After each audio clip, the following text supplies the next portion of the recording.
ini yang harus dipahami bahwa sekarang pembentukan undang-undang itu tidak semata-mata menjadi monopoli pembentuk undang-undang. Tetapi ada ruang juga bagi publik, bagi warga masyarakat ya, untuk memberikan masukannya. Di dalam Undang-Undang 12 pun partisipasi publik itu di semua tahapan. Kan pembentukan itu tahapannya dari perencanaan sampai pengundangan.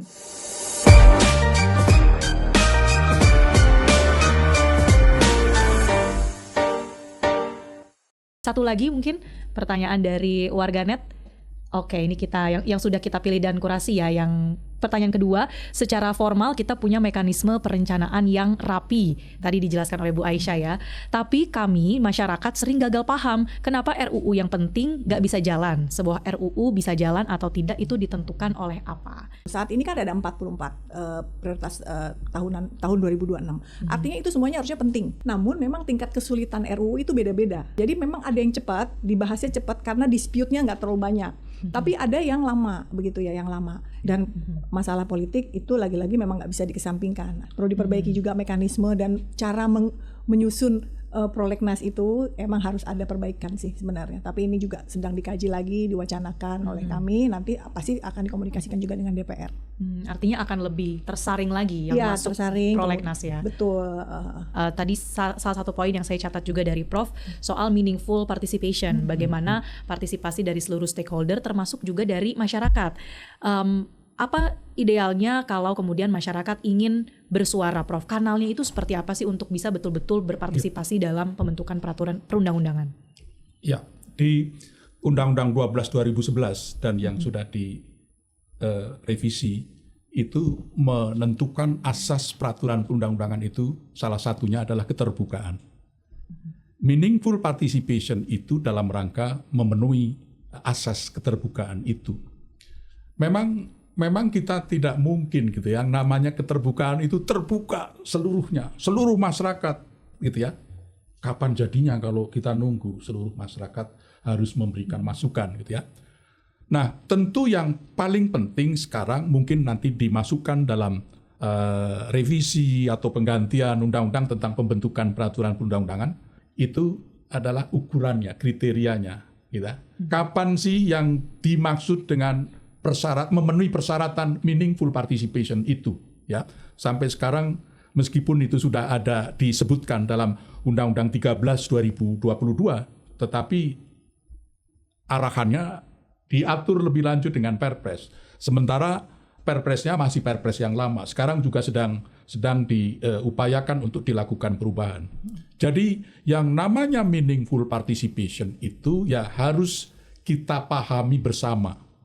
Baik oleh pembentuk undang-undang, baik DPR maupun juga pemerintah. Ya, ini yang harus dipahami bahwa sekarang pembentukan undang-undang itu tidak semata-mata menjadi monopoli pembentuk undang-undang.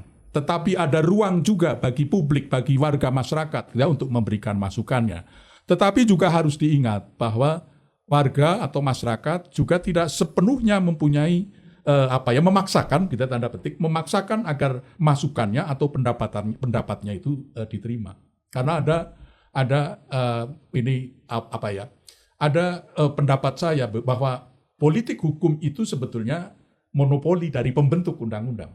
Terus pertanyaannya, masyarakat, warga ngapain kalau begitu? Memberikan masukan. Tapi putusan untuk A atau B gitu ya. Tadi ada misalnya yang penting gitu ya, pada waktu kita membuat katakan naskah akademik itu untuk menuju pada politik hukum yang baik diberikan alternatif. Jangan alternatifnya hanya satu. Ada alternatif A, alternatif B, alternatif C. Alternatif A untung ruginya apa?